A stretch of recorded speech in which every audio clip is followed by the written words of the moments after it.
या ठिकाणी जे काही अन्नछत्र आहे हे अन्नछत्र आहे अखंड हरिनाम सप्ताह उमापूर या ठिकाणचं आणि आपण या ठिकाणी पाहत आहोत लाखो भाविक एका वेळेस या ठिकाणी भोजनाचा आनंद घेत आहेत आणि जे काही पोटोबा आहे पोटोबाची सोय या ठिकाणी होत आहे आणि याचं नियोजन जे काही पाहत आहेत त्यांच्या प्रतिक्रिया यावेळेस आपण जाणून घेऊया।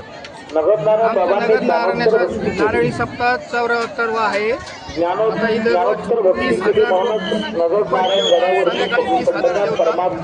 रोजचा कार्यक्रम चांगला चालला आहे। काल थोडा आम्हाला निसर्गाने थोडी साथ नाही दिली त्याच्यामुळे आमचा थोडा एक घोटाळा झाला। आता सुरळीत चाललेलं आहे आमचं, काही नाही विषय, चांगलं चाललं। जेवण करण्यासाठी येणारे भाविक एखाद्या विशिष्ट भाजीची मागणी करतात का, काही हट्ट करतात का दिलं ते खातात? दिलं ते खातात। आणि तुमचा जो मेनू आहे हा मेनू लिखित स्वरूपात ठरलेला आहे का काही? नाही, आमचं सगळा समाज 18 पकडतात, आम्ही सगळे एकत्र करला सप्ताह। अच्छा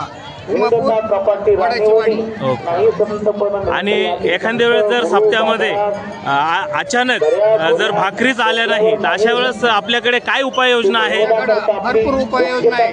लगेच आम्ही राईस करतो तयार, लगेच शिरा करतो, सगळी वाटप सुरू होती।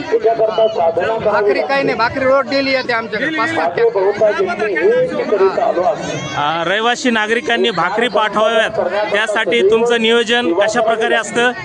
आमच्या पुन्हा आम्ही असं पुन्हा एक ठरलेलं आहे, आमची गल्लोगल्ली पंगत आहे रोजची पुन्हा कार्याला माळ करायला त्यांना सगळ्यांना महाराजाला त्यांना गल्लोगल्ली पंगत आहे। आतापर्यंत साधारण किती भाविकांनी या भोजनाचा लाभ घेतलेला आहे? सकाळपासून 20,000 लोक जेवून गेले, आता पुन्हा बसायला